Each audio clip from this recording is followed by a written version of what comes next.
Bienvenidos, emeritanos. Os saludamos hoy desde Simancas, concretamente desde su magnífica biblioteca pública. Simancas, para los que no lo conozcáis, que seáis pocos, es un lugar detenido en el tiempo.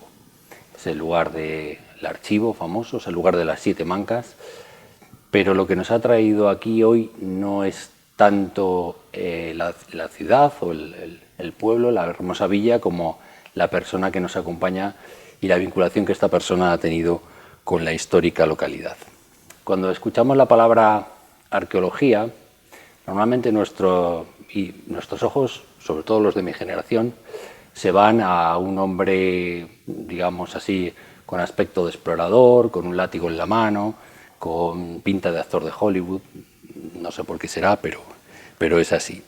Pero yo creo que la arqueología, la de verdad al menos, es otra cosa. Como dijo el gran arqueólogo Mortimer Wheeler, la arqueología no es lo que encontramos, sino lo que averiguamos. Y a esas averiguaciones ha dedicado toda su vida el invitado de hoy, que no es otro que Germán Delibes de Castro. Germán Delibes ha sido profesor de prehistoria en la Universidad de Valladolid y es uno de los mayores expertos en el calcolítico, en la Edad del Bronce y en el megalitismo. Germán Delibes ha dedicado su vida a desenterrar el pasado de la humanidad en múltiples yacimientos. Yacimientos como el de los Zumacales, que está aquí, en la propia villa de Simancas, el Casetón de la Era, en la localidad cercana de Villalba de los Alcores, o los yacimientos de la Lora o Sedano en la provincia de Burgos, entre otros muchos. Su trabajo ha iluminado nuestro pasado prehistórico con rigor y pasión. Hijo, como todos ya bien sabréis, del maestro de la literatura Miguel Delibes, Germán une esa herencia literaria con la científica, recordándonos que la historia late en cada estrato de la tierra, acompañándonos pues a explorar su vida, su obra, sus excavaciones, sus investigaciones, sus reflexiones y el legado que deja a las generaciones futuras. Bienvenido, Germán. Muchas gracias por esta presentación, Fernando. Me has dejado un poco abrumado, casi no me identifico. Seguro, porque además te conozco y sé que en esa humildad tuya te cuesta que hablen de ti y que hablen bien, además. Sobre todo. Bueno, muchísimas gracias por estar en Emeritus y vamos a conversar, vamos a charlar un ratito, ¿no? Para que te conozcan un poco más los que te conocen ya y los que no te conocen, que serán pocos, pero alguno seguro que habrá. Estupendo. Para que Germán Delibes llegara a ser Germán, antes pasaron muchas cosas, ¿no? Eres el tercero de 7 hermanos, si no estoy equivocado. Sí. ¿Cómo es la vida en una familia numerosa de la posguerra? Pues yo creo que muy entretenida. En general, yo creo que está bastante de moda hablar mal de la familia, pero no sé si soy una rara avis, pero lo cierto es que yo tengo una idea de mi vida familiar realmente muy feliz. Y ser el tercero de 7 hermanos, pues yo creo que contribuye bastante a eso. No tienes ni la responsabilidad del mayor, ni tampoco te ningunean como el más pequeño, ¿no? En cierta ocasión le preguntaron a mi padre, ¿y cómo ha educado usted a sus hijos? Y me pareció que tenía una respuesta muy adecuada y dijo, después de pensárselo un poco, pues tal vez por fricción. Y es un poco la sensación que tengo. Era uno más de una familia que vivía en una casa relativamente pequeña, de una familia muy bien avenida. Tenemos una relación muy buena con mis hermanos y lo de la fricción era cierto. Yo no recuerdo a mi padre dándonos grandes consejos ni grandes discursos por su parte, sino que veíamos lo que hacían los demás e intentábamos emularles de alguna manera. Te apellidas, como todo el mundo sabe, Delibes. ¿Apellidarse Delibes es una suerte o es una faena? Pues yo no lo considero ni lo uno ni lo otro. Alguna vez me han dicho, tal vez pesa demasiado el apellido de tu padre y no eres Germán Delibes, arqueólogo.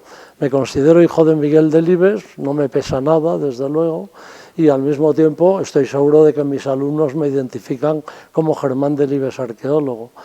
¿Me puede haber beneficiado en algún momento? Pues lo mismo que me puede haber perjudicado. Vamos, en todo caso, me considero bastante orgulloso de ser hijo de mi padre, eso sí que lo puedo decir, y es que creo que mi padre, como él dijo en alguna ocasión, si me recuerdan de alguna manera que sea por haber sido una buena persona, yo creo que lo fue y que tuvimos la suerte de tener un gran padre y así lo reconocemos mis hermanos y yo. Bueno, ¿y qué es lo que te lleva a ti a la arqueología? Porque podía... Pues mira, no sé cómo llegué a la arqueología, o más bien lo sé, pero después de dar muchas vueltas. Yo nunca tuve una vocación muy clara. Siempre recuerdo que en el colegio de frailes al que fui, de hermanos lasalianos, era casi una constante que cada día o cada 2 días nos preguntaran por la vocación. Yo creo que en el fondo lo que pretendían era que fuéramos hermanos baberos todos, o la gran mayoría, pero yo nunca tuve muy claro lo que quería ser y parece que había una fecha bastante clave en el desarrollo del bachillerato que era la reválida de cuarto. Al terminar con 14 años esa reválida, uno tenía que elegir carrera de ciencias o bachillerato de ciencias o de letras. Y yo, como el resto de mis compañeros, la gran mayoría de mis compañeros, elegí ciencias, pero al cuarto día le dije a mi padre que iba a abandonar, porque me empezaron a hablar del logaritmo neperiano, y yo ya con pi tenía bastante, es decir, me parecía una abstracción suficiente, pero no estaba dispuesto a ir mucho más lejos. Y me cambié a letras, un poco, me sentí bastante cómodo allí, tuvimos unos profesores muy buenos de griego y de latín, aprendimos mucho griego y mucho latín, tuvimos bastante éxito en el preuniversitario y ahí llegó también el momento de decidir de nuevo y tampoco supe muy bien lo que quería ser. En aquel momento las matrículas estaban abiertas casi hasta noviembre y yo me acuerdo que estuve yendo con 17 años o con 18 recién cumplidos, estuve yendo a clase en filosofía y letras, a derecho y a medicina. De medicina salí un poco horrorizado porque se iba muy pronto a la sala de disección y lo del formol que se le metía a uno por las narices hasta el cerebelo me pareció insufrible. En derecho me dio la sensación también de que no me sentía tan cómodo como en letras y me quedé en letras, pero todavía no había descubierto la arqueología. Y ese descubrimiento se produjo a partir de segundo de filosofía, que había que elegir también especialidad. Si hacía uno la rama de historia o filología o filosofía, y yo no dejé de pensar en algún momento que con un padre literato, pues a lo mejor estudiar literatura no estaba mal. Pero yo creo que fue mi padre el que me dijo, me da a mí la sensación de que te sientes más cómodo con la historia. Y efectivamente en ese tercero de carrera había 2 asignaturas que fueron prehistoria y arqueología, y el flechazo fue absolutamente instantáneo. Yo era un buen estudiante en general, no extraordinario, y a partir de ese momento se produjo una transformación. Es decir, que yo me dediqué en cuerpo y alma a aquello, y además me planteé que si había alguien que podía vivir de esas cosas, yo también podía intentarlo. Tuve un buen profesor, o varios buenos profesores, Pedro de Palol fue uno al principio, y sobre todo Ricardo Martín Valls, que era profesor adjunto, era un salmantino en Valladolid, y de su mano realmente acabaron haciéndome de mí un arqueólogo. Es decir, que el sueño se convirtió en realidad. Sí, va a preguntar por ellos, por Pedro de Palol, por Martín Valls, por Balil, por Alberto Balil. Por Balil, bueno, Balil ya llega a Valladolid cuando yo ya he terminado la carrera y también influye mucho en mi vida, pero yo de quien me siento verdaderamente discípulo es de Ricardo Martín Valls, para bien y para mal, porque como todas las personas tenemos nuestras virtudes y nuestros defectos. Y yo viví la arqueología de forma enormemente intensa gracias a él y sin embargo pues Ricardo tenía también un pequeño defecto y era que era muy poco echado a la vida, de manera que le costaba ir a los congresos, le costaba rozarse con los colegas y eso de alguna manera ha influido también negativamente en mi manera de ser. También. O sea, sí, más que tu propio carácter natural. Sí, ¿no? yo soy relativamente abierto y bueno, de alguna manera lo he combatido porque me he dado cuenta de que no hay ciencia si no hay transmisión de conocimiento. Entonces hay que contactar con los colegas, hay que ir a los congresos, hay que hacer reuniones científicas, pero me ha costado y me ha costado como le costaba a Ricardo. Y luego te doctoraste con una un trabajo sobre la colección de Eugenio Merino, ¿no? Que, si no, Bueno, eso era fue... el trabajo de fin de licenciatura, ¿no? Algo así, Sí, veo que sabes muchísimo de mí, bueno, Fernando. No, pero siendo Palol se marcha el año que yo a Barcelona, cuando yo estoy terminando cuarto de carrera, y había habido un sacerdote en Tierra de Campos, un sacerdote muy comprometido socialmente, que era Eugenio Merino, que era rector del seminario de Valderas, en la provincia de León. Y este señor tenía muchos seminaristas de casi toda la Tierra de Campos, era muy aficionado a la arqueología y les decía a los hijos de los labradores que iban por allí que si sus padres hacían descubrimientos que les llevaran las cosas. Y él hizo una pequeña colección allí, publicó en los años 20, fue un precursor, varios artículos interesantes en el boletín de la Real Academia de la Historia, y aquella colección había desaparecido. Y en un momento dado a Palol le dicen que ha reaparecido en León, se la traen a Valladolid y él me encomendó que la estudiara como memoria de licenciatura. Bueno, entonces se llamaba la tesina, no la memoria de licenciatura. Y aquel fue mi primer contacto un poco profesional con la arqueología. Y bueno, acabas la carrera, acabas la tesina, aquella memoria de licenciatura de alguna manera, y te vas a la Complutense, el año 79. No, termino la carrera y hago la tesis en Valladolid. Vale, en aquel momento no sabía muy bien tampoco qué tipo de tesis quería hacer, y ahí fue fundamental Ricardo Martín Valls. Ricardo Martín Valls era especialista en Edad del Hierro, y todos sabíamos que en la meseta, en el Valle Medio del Duero sobre todo, en las terrazas del Pisuerga, del Esla, del Duero, del Tormes, etc., había bastante industria de piedra tallada de un momento muy antiguo del Paleolítico. Y después casi no había literatura sobre la prehistoria posterior, y se pasaba de ahí directamente a hablar del mundo prerromano, de los castros, de lo que llamamos la Segunda Edad del Hierro. Y Ricardo Martín Valls fue el que me dijo, mira, la verdad es que sí que hay pequeñas noticias en las revistas, muy pocas, de ese momento intermedio, entre el final del Paleolítico y la Edad del Hierro. Hasta ahora se ha venido diciendo que la meseta, por las difíciles condiciones climáticas, la aspereza del clima de la meseta, probablemente permaneció desocupada todo ese tiempo, pero yo tengo la impresión de que no, de que en realidad es un vacío por falta de estudio. Y me encomendó que recogiera todas las noticias bibliográficas que había del Valle del Duero, correspondientes a ese momento que llamamos la prehistoria reciente, y luego que me moviera por los museos de la comunidad buscando a ver si había también entregas de materiales que no se habían publicado. Eso, junto con muchas salidas al campo, sobre todo a la provincia de Zamora, de la mano de Ricardo Martín Valls, porque hacíamos la carta arqueológica de aquella provincia, entonces se acabó convirtiendo en la tesis doctoral mía. Y luego es interesante también tal vez decirlo, pues ha sido prácticamente el campo de trabajo mío el resto de mis días. De manera que hay muchas veces, a mí no me gusta que me digan ¿qué has hecho importante? Porque seguramente no he hecho nada importante, pero de lo que podría sentirme más satisfecho es de decir que hace 50 años se hablaba de un desierto del Duero en cuanto a la prehistoria posterior al Paleolítico en esta zona, y hoy nos damos cuenta de que está tan ocupada como cualquier otra parte de la península ibérica. Y eso lo hemos hecho gracias a un grupo de trabajo importante en el que mis alumnos han sido fundamentales. Vivían mis preocupaciones con tanta intensidad, por lo menos, como yo, lo cual quiere decir que de alguna manera supe transmitírselas. Sí. Bueno, esa aspereza del clima, que no creas que ha mejorado mucho del Neolítico aquí, de la Edad del Bronce, o sea, sigue siendo un clima. Bueno, alguna vez se lo digo yo a mis alumnos, digo, mira, en 1950 vivíamos más cerca del Neolítico que hoy del 1950. Es verdad, es cierto.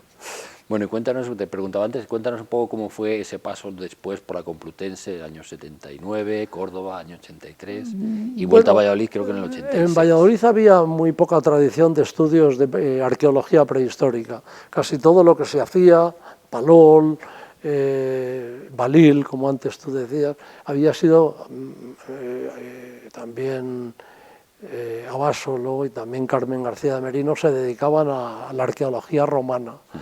Y yo me sentía en Valladolid bastante un heterodoxo, de manera que hacía cosas que no hacían los demás. Recuerdo que el día que tomé la decisión de que quería hacer la tesis sobre eso, lo primero que hice fue suscribirme a varias revistas francesas e inglesas para ver un poco cómo se funcionaba en ese mundo, porque no había bibliografía prácticamente en el departamento. Total, que acabé leyendo la tesis, di clases y en aquella época se convocaban plazas desde el ministerio. Es decir, que en vez de convocarlas las universidades, hacía convocatoria nacional que hacía el ministerio directamente y decía hay 3 plazas de prehistoria vacantes, no se sabía cuáles eran y uno se presentaba a las oposiciones a ver qué ocurría. Y efectivamente fui a las primeras oposiciones en el año 77, había leído la tesis en el 75 y hubo suertecilla. Y yo iba muy asustado, sobre todo por esa sensación de heterodoxia, diciendo, si es que soy un tipo inusual, todos vienen de departamentos donde la prehistoria es muy importante y yo realmente no. Y me acabé dando cuenta entonces de que hice un esfuerzo muy grande para no parecer tan raro entre el resto de los colegas y la verdad es que me fueron muy bien las cosas. Y una de mis preocupaciones cuando sacabas de la plaza es que después el ministerio hacía públicas las que estaban vacantes en el Estado. Y yo sabía que todas tenían interino. Y decía, claro, al sitio al que vaya voy a desplazar a uno, menuda forma de entrar en cualquier parte. Era todo muy desagradable, pero al mismo tiempo no te quepa la menor duda de que las cosas estaban un poco mejor ordenadas que en la actualidad. Es decir, que ahora sigue pesando demasiado que salga a tu plaza a oposición, que se celebre dentro de tu universidad. Eso realmente hace que haya muy poca gente que se atreva a venir, de manera que hay menos competencia. Bueno, pues saqué la plaza y tuve la suerte de que uno de los profesores que hizo las oposiciones conmigo, de la Universidad Complutense, fue llamado para ser subdirector general de arqueología en el ministerio. Entonces se quedó una plaza vacante allí sin desplazar a nadie y Martín Almagro, que era el director del departamento, me llamó por teléfono para decirme, mire, nosotros estaríamos encantados de que usted viniera aquí, sabemos que ha hecho buen papel en las oposiciones y le recibiríamos encantados. Y a mí se me quitó un peso de encima tremendo. De todas formas, tampoco dejó de ser un poco duro, porque la mayor parte de las gentes que sacaban plaza entonces se quedaban en su universidad. Y yo ya estaba casado con Pepi, ya tenía 2 niños y desplazarme a Madrid pues no me resultó demasiado fácil. Pepi estaba trabajando en aquel momento dando clase también. Total que estuve un año yendo y viniendo, iba los domingos por la tarde en el tren, en el Talgo, viví en casa de una hermana en Madrid y me volvía el viernes a la hora de comer. Y este fue el plan durante un año hasta que mi mujer y yo nos dimos cuenta de que no era lo que queríamos vivir más cerca el uno del otro y tomamos la decisión de instalarnos en Madrid. Y allí estuve hasta el año hasta el año 83. En el 83 salieron oposiciones de cátedras por el mismo procedimiento y por el mismo procedimiento acabé en Córdoba. En Córdoba, sí, exactamente. Y luego Valladolid. Fíjate, has dicho una cosa que es curioso porque era lo siguiente que tengo aquí anotado para preguntarte, era justamente lo que ya has apuntado tú, ¿no? Te iba a preguntar, ¿te consideras un heredero de alguna tradición concreta o más bien dirías que un perfil heterodoxo dentro de las corrientes arqueológicas, que de alguna manera ya lo has Bueno, me sentí heterodoxo sobre todo al principio por aquello de que me sentía un poco incomprendido en mi propio departamento. Es decir, que hacían cosas muy distintas de las que hacía yo. Luego cuando fui y me contacté con la gente me di cuenta de que en realidad hacía prácticamente las mismas cosas que los demás. Y el esfuerzo que había hecho por serlo menos me sirvió muchísimo. Es decir, que hice realmente muy buen papel, no me gusta decirlo casi, pero muy buen papel en las 2 oposiciones. Saqué el número 1 en las 2, de manera que tuve la oportunidad de elegir destino fácilmente. Y bueno, pues en realidad yo creo que hacía en aquel momento la arqueología propia de una época, es decir, que era lo que llamamos arqueología prehistórica, un poco histórico-cultural, que tiene muy poco que ver con lo que se ha hecho con posterioridad. Pero vamos, cada uno somos hijos de nuestro tiempo. A mí ahora me cuesta bastante identificarme con la arqueología que se hace en la actualidad.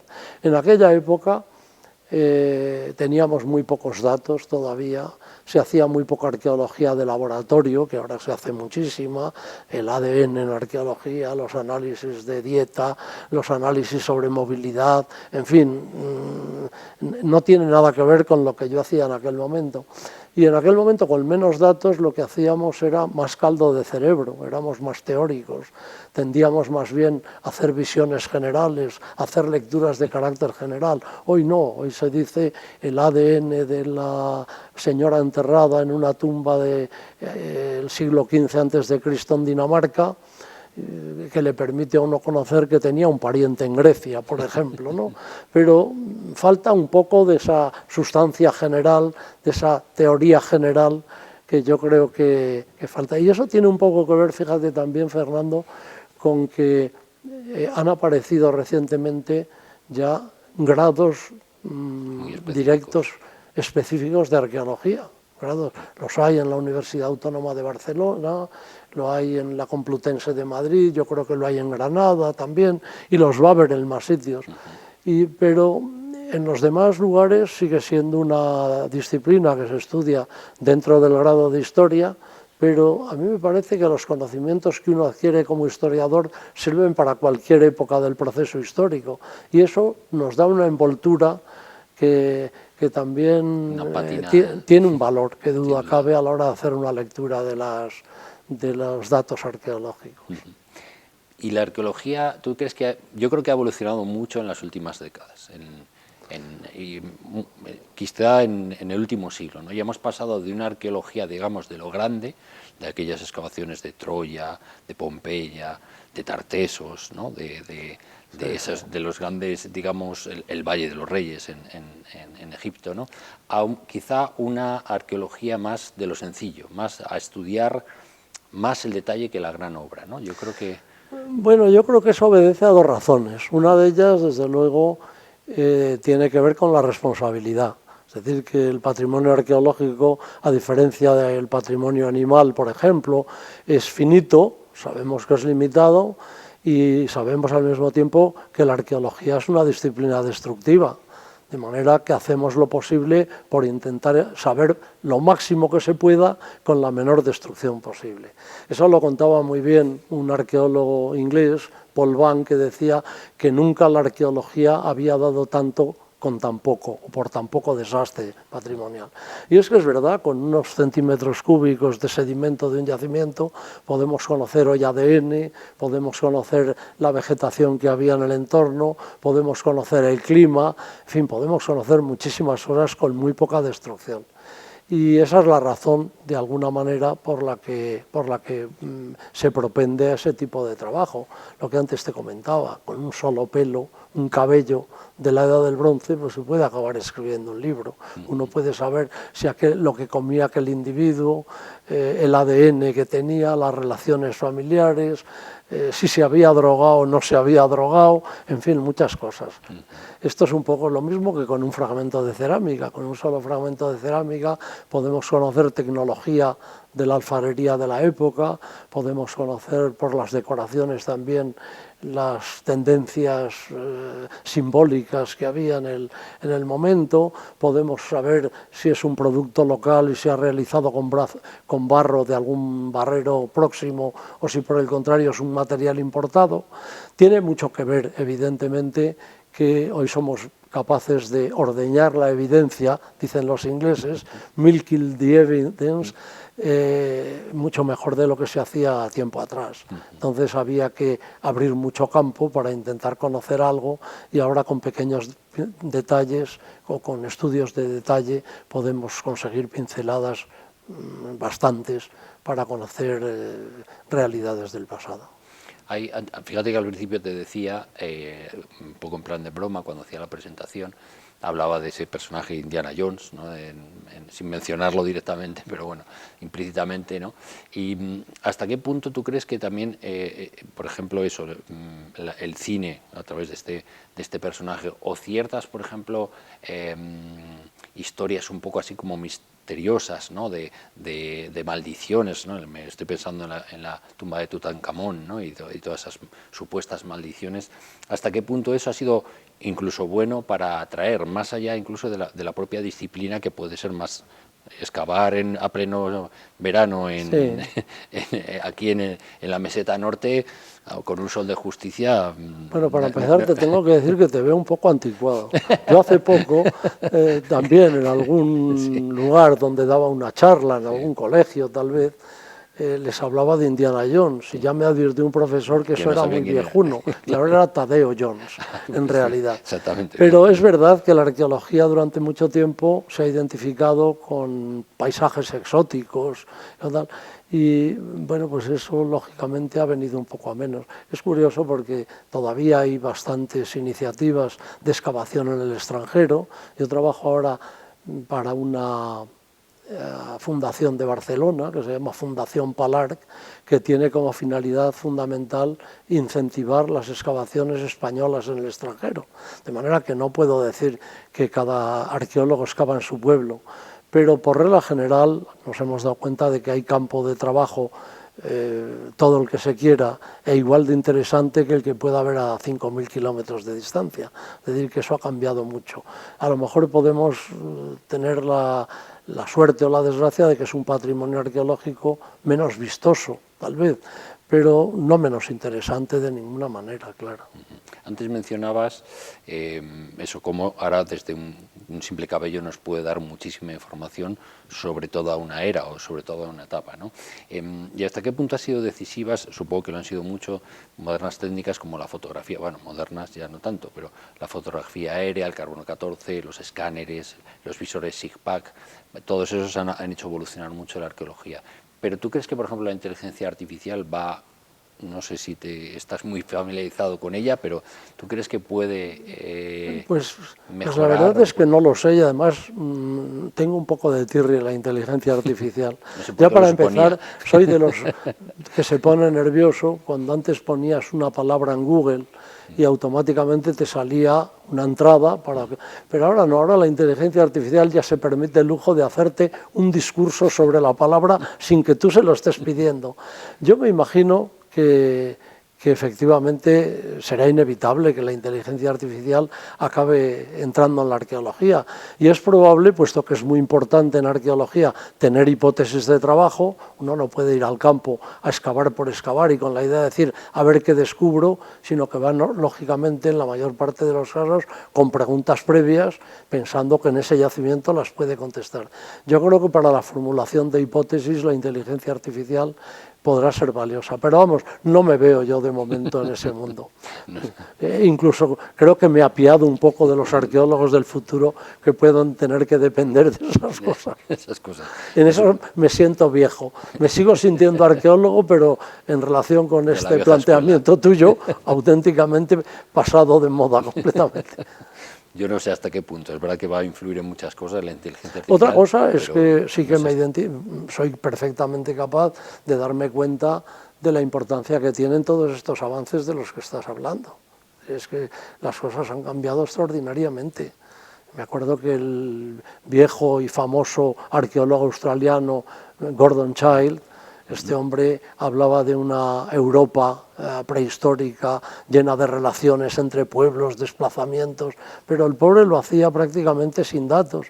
Hoy sabemos perfectamente si las gentes de un determinado territorio son del propio territorio, han venido de fuera, si tienen parentesco, contacto con los foráneos, si hay importaciones o son imitaciones las cosas que encontramos, y todo eso es gracias a la aplicación de técnicas instrumentales al laboratorio, por así decirlo. Y eso, el día que yo empecé a hacer la tesis, prácticamente no existía. Y desde luego es un paso adelante verdaderamente extraordinario.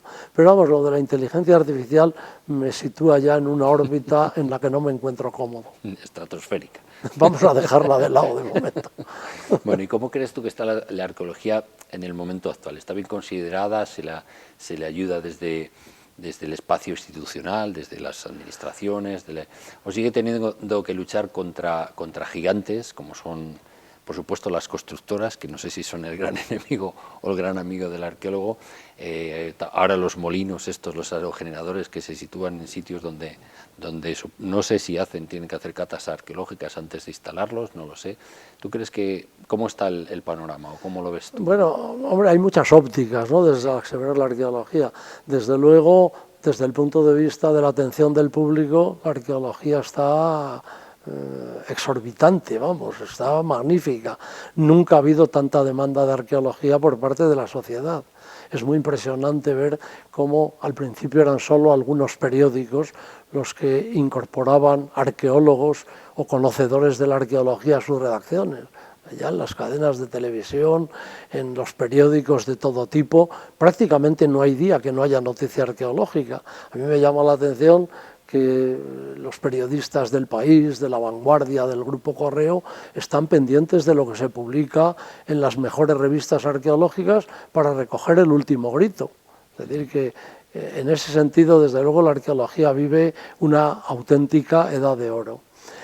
Con respecto a la atención de la Administración, bueno, pues yo creo que ha habido un momento en que la arqueología que llamamos de investigación pura, por así decirlo, la que puede hacer un científico de la universidad, de un museo arqueológico, del Consejo Superior de Investigaciones Científicas, puede haber tenido alguna etapa un poco mejor. En el momento en que se produjo la transferencia de competencias, en la etapa de las autonomías, desde el Estado central, la arqueología tuvo un apoyo por parte de la Administración mucho más fuerte, sobre todo en aquellas autonomías donde las señas de identidad no eran tan claras y se pensaba que era relativamente fácil encontrarlas en el pasado, ¿no? Y en ese sentido te puedo decir que hemos vivido etapas de mayor apoyo por parte de la Administración que en la actualidad. No deja de ser cierto, por otra parte, que los arqueólogos también somos conscientes de esa necesidad de intentar excavar lo mínimo posible. No parar del todo, pero intentar excavar lo mínimo posible. Y luego es verdad que, claro, en una sociedad tan desarrollada como la nuestra, en las que hay tantos movimientos de tierra, que si una autopista, que si un aeródromo, que si un gasoducto, etcétera, etcétera, que si la implantación de los molinos de los que hablabas antes, pues hay mucha alteración de arqueología. Una de las cosas buenas que se hizo a raíz de la transferencia de competencias allá a comienzos de los 80 o mediados de los 80 fue el inventario arqueológico de Castilla y León. Claro, lo primero que pedían al hacerse las transferencias es que se protegiera el patrimonio. Y el problema es que no sabíamos qué patrimonio teníamos. Conocíamos medio centenar de yacimientos de los de toda la vida, pero no sabíamos si había muchos más. Y la Administración organizó unos equipos de trabajo vinculados a las universidades que hicieron prospección sistemática en los términos municipales. Y la sorpresa fue extraordinaria, porque en este momento, y seguramente no aparecen la mitad de los existentes, hay un inventario para nuestra comunidad de cerca de 25.000 yacimientos inventariados. Eso ya supuso cierta protección. El mero hecho de que estuvieran en el inventario ya tenían una protección.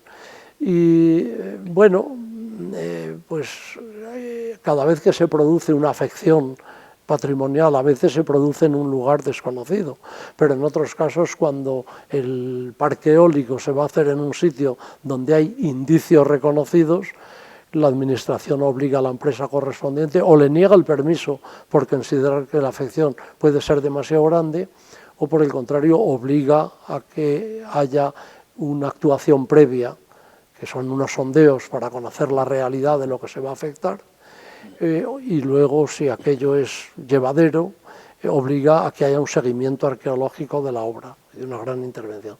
Te puedo decir en este sentido que hay un parque arqueológico relativamente cerca de aquí, en Tordesillas, que afectó a un yacimiento arqueológico importante, Carre Castro, en el que se acabó interviniendo de manera importante con el asesoramiento de la Universidad de Valladolid.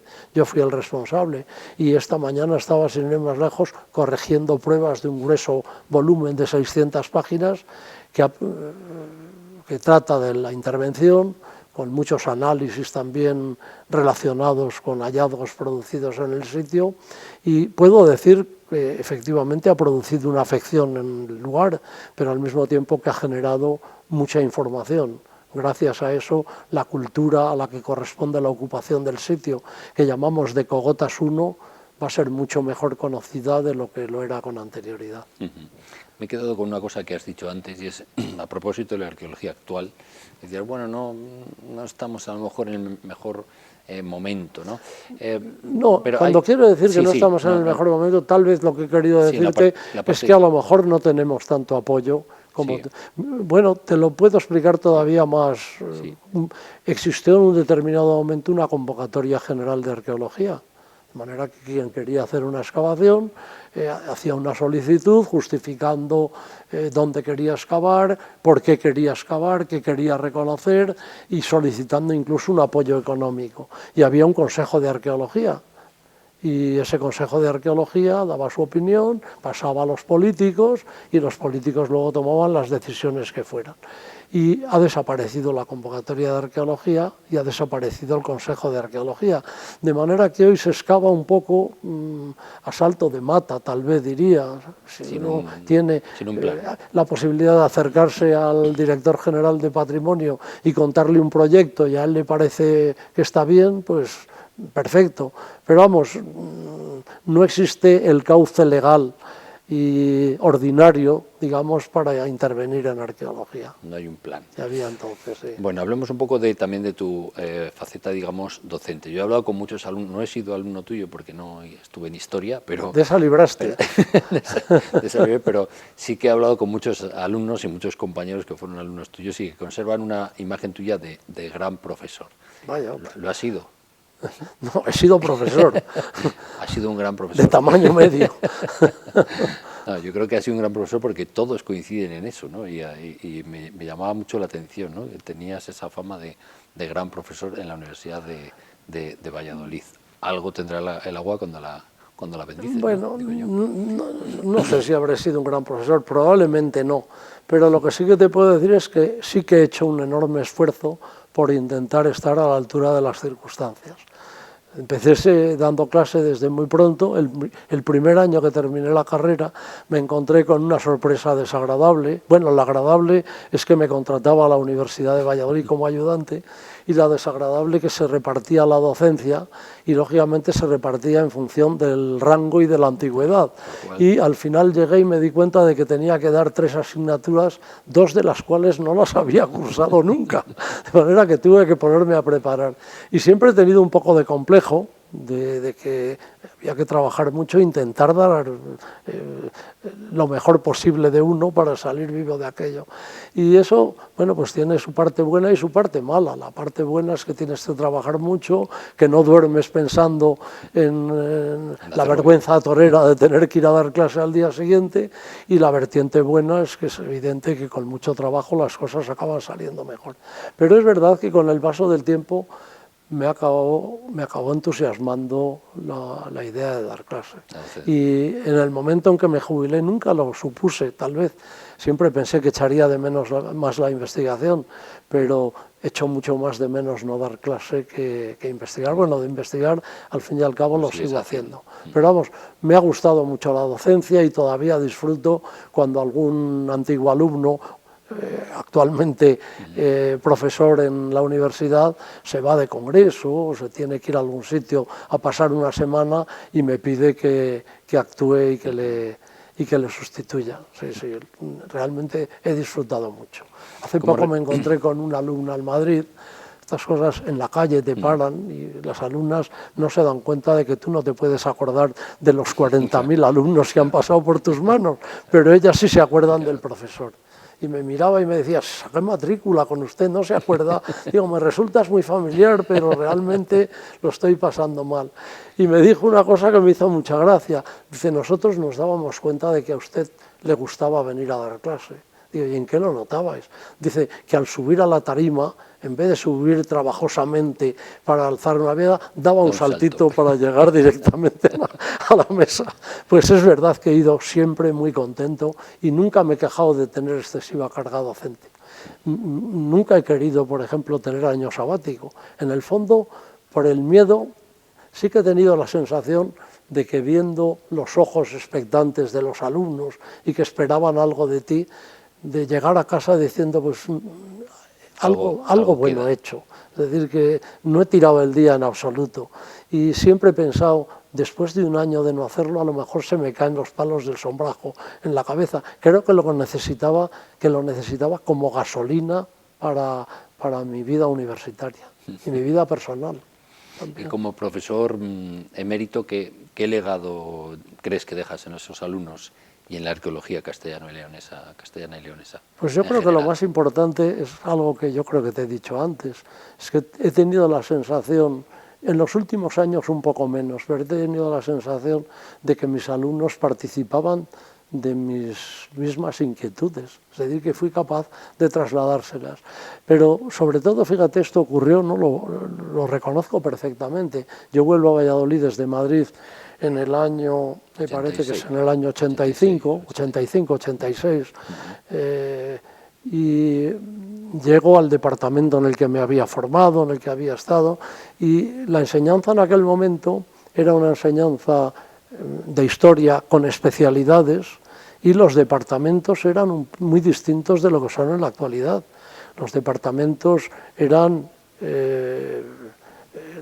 espacios comunes, con una biblioteca, con los despachos que se abrían a la biblioteca, al lugar donde estaba el dibujante, donde teníamos un laboratorio donde trabajar, y en aquel momento el trabajo cooperativo era fundamental entre los jóvenes profesores.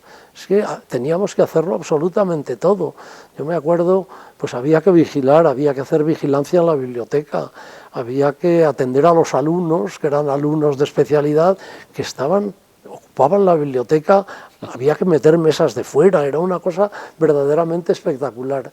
Y luego entre las tareas, pues claro, teníamos una revista, esa revista teníamos que pedir originales, teníamos que llevar los originales a la imprenta, teníamos que corregir las pruebas, enviarlas. Llegaba la revista y teníamos que hacer 300 paquetes para los intercambios de la revista. Cuando llegaban el intercambio de fuera, la otra revista, teníamos que poner los tejuelos, había que comprar los libros. Era una actividad frenética que no tenía nada que ver con lo de ahora. Y eso se vivía con mucha intensidad y eso creaba mucho sentimiento de pertenencia. Y ese sentimiento de pertenencia lo tenían también los alumnos. Es decir, que los alumnos vivían todo aquello muy de cerca.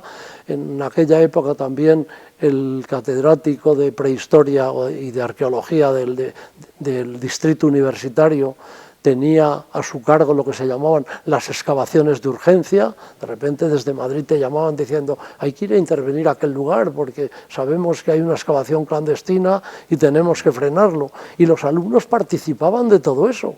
Y yo, que estaba obsesionado por reconstruir las etapas y la secuencia de la prehistoria regional, eso lo vivían mis alumnos y fueron las tesinas y las tesis de mis alumnos.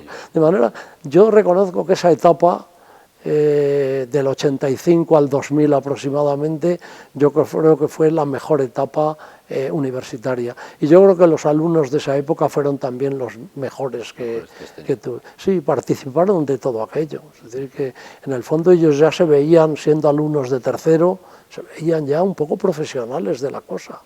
La revista que era el Seminario de Arte y Arqueología. Era el boletín del Seminario de Arte y Arqueología, que bueno, pues que en este momento ya no se hace en papel, ya es una revista digital, como pasa con todas. Como casi todo. Bueno, a lo largo de tu carrera has hecho importantes descubrimientos, ¿no? Decía, por una parte están los yacimientos, como el del Casetón de la Era en Villalba de los Alcores, con sus fosos calcolíticos, el hallazgo de las lascas de Siles como el tribulum, ¿no? el trillo, ¿no? Que es lo que da esa palabra latina, ¿no? El Molino Sanchón en Villafáfila también. De todos esos, ¿cuál es para ti el más importante? A lo mejor te vas a enemistar con gente si dices uno y no otro, pero ¿cuál crees que tiene más importancia de todos esos lugares que has excavado? No tengo preferencia por ninguno, no, tampoco estoy. La verdad es que me gusta todo lo que he hecho y me parece que sí que tiene un cierto interés, pero decir que es más importante o menos importante es que es muy relativo. Pero, por ejemplo, en Villafáfila excavamos yacimientos, unas factorías de producción de sal, vamos, de producción, de explotación de la sal, de las salmueras del subsuelo, desde aproximadamente el 2500 a.C. Y la sal es invisible en el registro arqueológico. Estamos seguros de que la hay, de que la utilizan y que es incluso muy cotizada. Lo conocemos por las minas de Hallstatt, por ejemplo, ¿no?, donde se extraían muchísimos miles de metros cúbicos de sal, o en las minas de Cardona, pero la sal es soluble. Entonces la sal no se conserva, de manera que si hay una vasija que ha tenido sal, esa no ha llegado nunca hasta nuestros días. Cada vez que estamos en un espacio doméstico y en un espacio de cocina, por así decirlo, yo pienso, aquí se tuvo que utilizar la sal, pero no la vemos.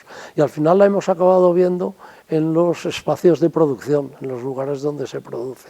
Bueno, pues lo de ir a Villafáfila fue relativamente casual.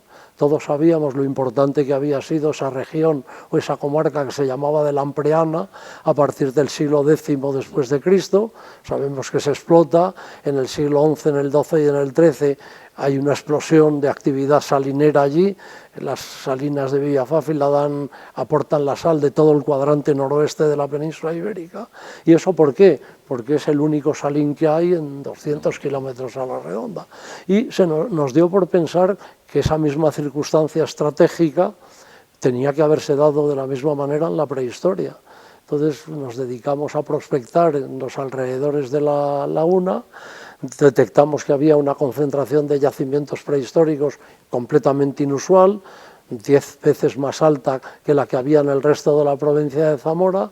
Elegimos 2 o 3 yacimientos para excavar, lo hicimos y hemos acabado por poder reconstruir el procedimiento de sal, de producción de sal por ignición.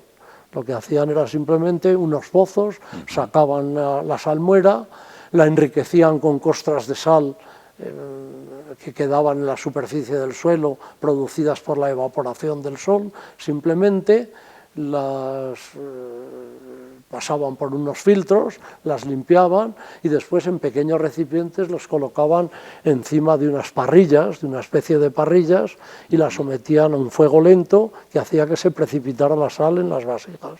Y al final había que romper la vasija para obtener el pan de sal, con lo cual se producía también una escombrera de cerámicas extraordinaria. Bueno, pues en eso ha consistido nuestro trabajo, pero vamos, me parece que es un trabajo interesante haber terminado por conocer paso a paso, registrado todo el proceso, la cadena operativa de la producción de sal. Conocemos los combustibles que se usaban, las coscojas.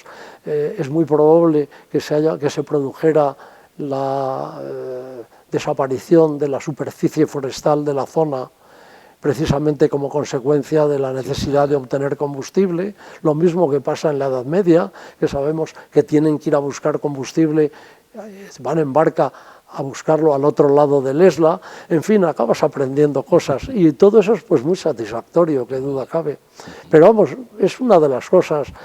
Antes me hablabas también del casetón de la Era. Pues el casetón de la Era, allí aparecen unos recintos que no conocíamos, y un buen alumno, Julio del Olmo, que era aviador, tenía la afición, pues fue haciendo fotografías y se encontró con que había ese tipo de yacimientos.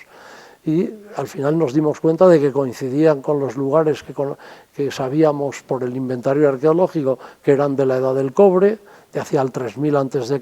más o menos, y se empezó a volar ya sistemáticamente, pues hay que ir a los yacimientos para comprobar que había unas obras públicas extraordinarias, unos recintos, a veces de 3 o de 4 recintos concéntricos, que no sabíamos muy bien a lo que respondían.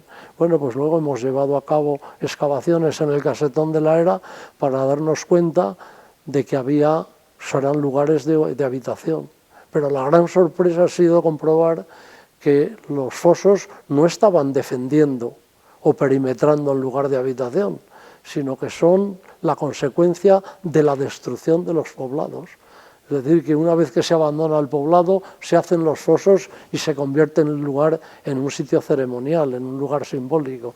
En fin, algo completamente imposible de pensar antes de la intervención arqueológica. Bueno, pues también me gusta. ¿Y qué decirte de los dólmenes de la Lora? Pues también, mira, no se conocían dólmenes en la provincia de Burgos prácticamente, y hoy en el norte de Burgos es una de las zonas con mayor densidad de dólmenes de la península ibérica. Esto se ha conseguido gracias a un alumno de la Universidad de Burgos, periodista, pero que muy aficionado a la arqueología, Miguel Moreno Gallo.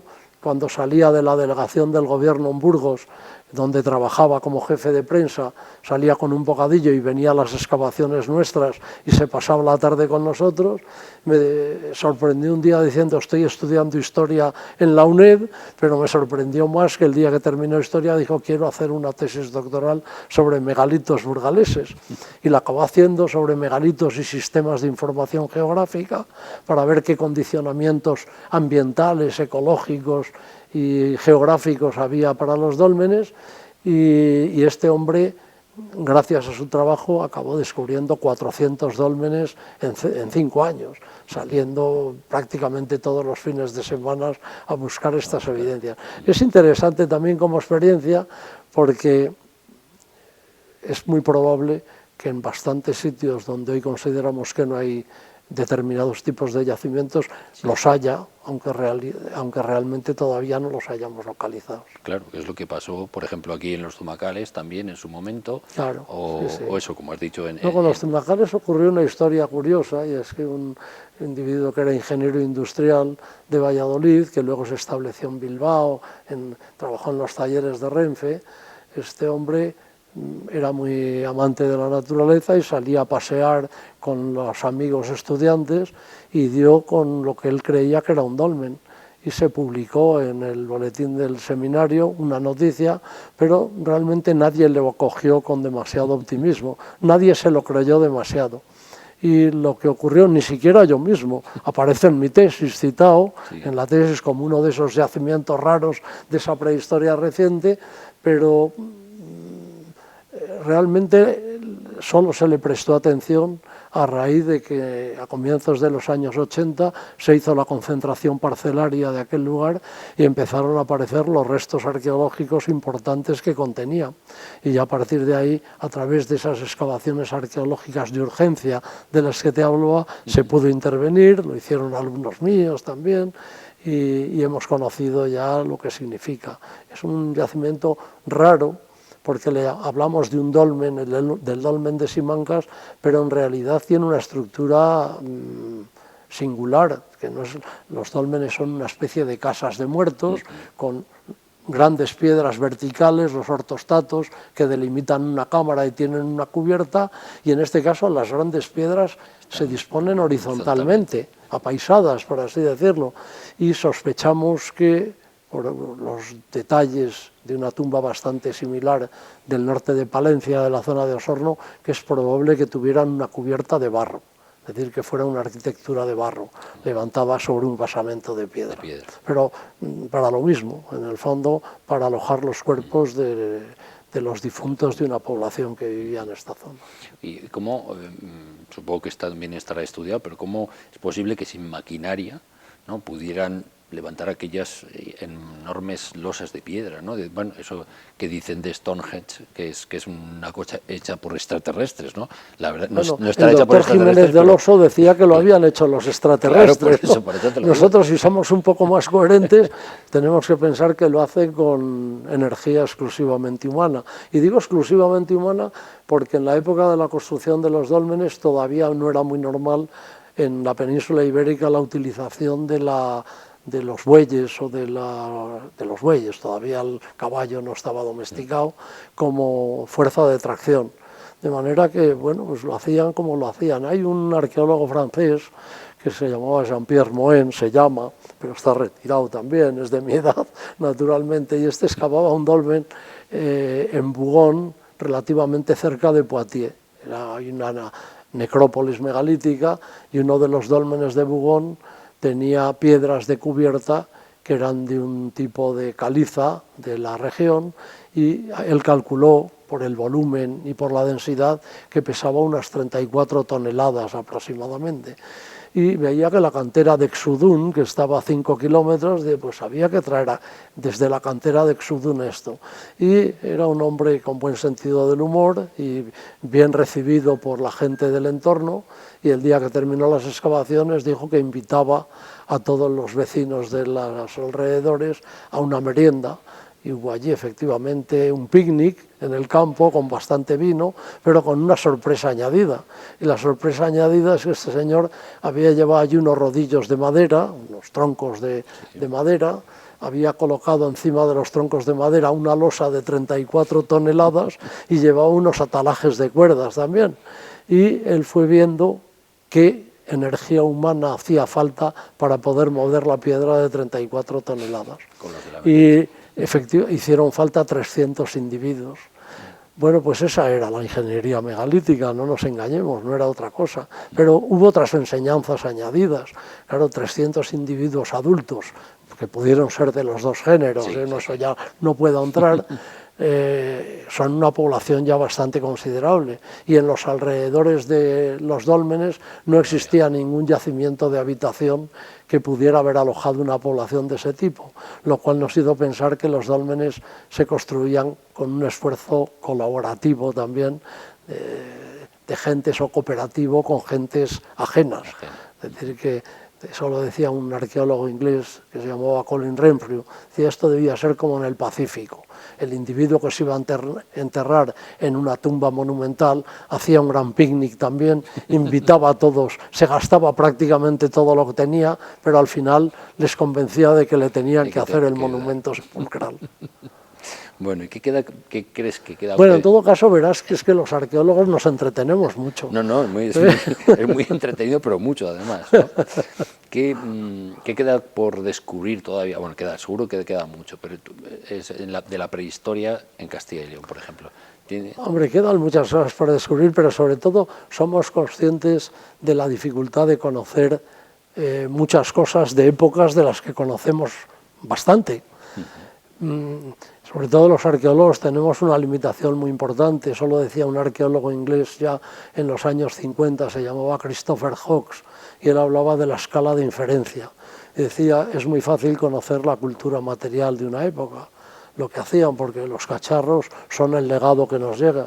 Dice, bastante fácil también saber lo que comían, porque vamos al basurero y encontramos los restos. Incluso podemos saber cómo se vestían, porque también pueden aparecer vestigios.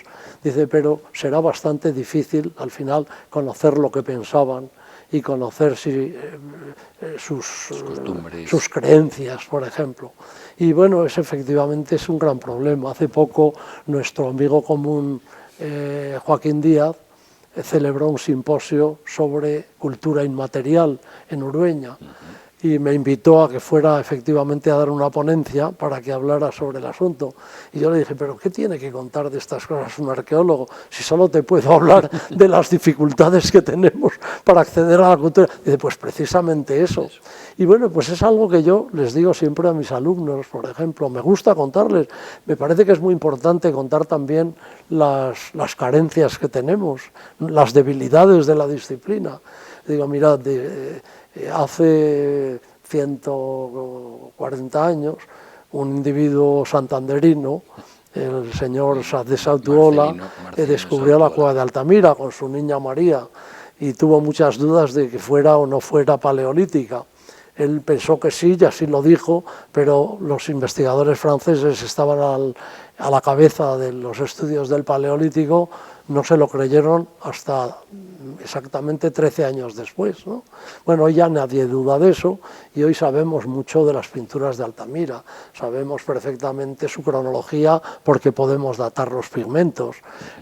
Cuando no son los pigmentos, datamos las concreciones que tienen encima por el uranio torio, los espeleotemas, las estalagmitas que las cubren, y también sabemos que las pinturas son anteriores a la estalagmita que las cubre. Pero conocemos el origen de los pigmentos, se ha excavado en la entrada de la cueva y sabemos cómo eran los señores, lo que comían, etcétera, etcétera. Digo, pero aunque tengamos muchas hipótesis, y realmente no nos cansamos de exponerlas porque nos parecen verosímiles, dentro de 200 años seguirán preguntándose por qué pintaron Altamira aquellos individuos. Cuando entras seguramente hayas estado, Fernando, en lo que llaman la neocueva de Altamira, has estado, te habrás dado cuenta de que hay un holograma, una holografía en la que aparece un viejo de mi edad, será aproximadamente, aparece una mujer que está trabajando por allí y aparece un niño y están en torno a un fuego y el viejo está trabajando allí alguna sustancia y están hablando. Y yo recuerdo haber ido con un sobrino allí y era un sobrino de 5 años y lo primero que le preguntó al guía en qué idioma hablan y naturalmente nadie sabía nada de aquello, pero es muy probable, efectivamente, que aquellas gentes y aquel señor mayor le estuviera contando al niño la epopeya del grupo, lo que hacían habitualmente, los grandes acontecimientos, los grandes desastres climáticos o los grandes fenómenos meteorológicos que había conocido, pero eso es algo que solo lo podemos imaginar, porque sabemos que en los grupos cazadores-recolectores esa literatura oral juega un papel muy importante y a través de la etnología o de la antropología cultural sabemos que es así, pero no podemos más que imaginarlo, esta es la realidad. Quizá la inteligencia artificial de manera que, bueno, hay muchas cosas por conocer, pero esa será la más importante y creo que tenemos muchas limitaciones para conocerla. La más difícil. ¿Qué te ha enseñado tu trayectoria sobre el éxito y el fracaso? Esta es una pregunta muy difícil. Bueno, mucho éxito considero que no he tenido nunca. Y fracasos seguramente sí, naturalmente. Pero vamos, no suelo considerar, por ejemplo, a lo mejor si va por ahí la pregunta, un fracaso ir a un yacimiento y no obtener respuesta a las preguntas que llevo en la cabeza. Es decir, que los arqueólogos sobre todo nos ensimismamos mucho y ponemos mucho énfasis en dar a conocer las cosas que más nos han llamado la atención y aquellas que nos han resuelto más preguntas planteadas de antemano.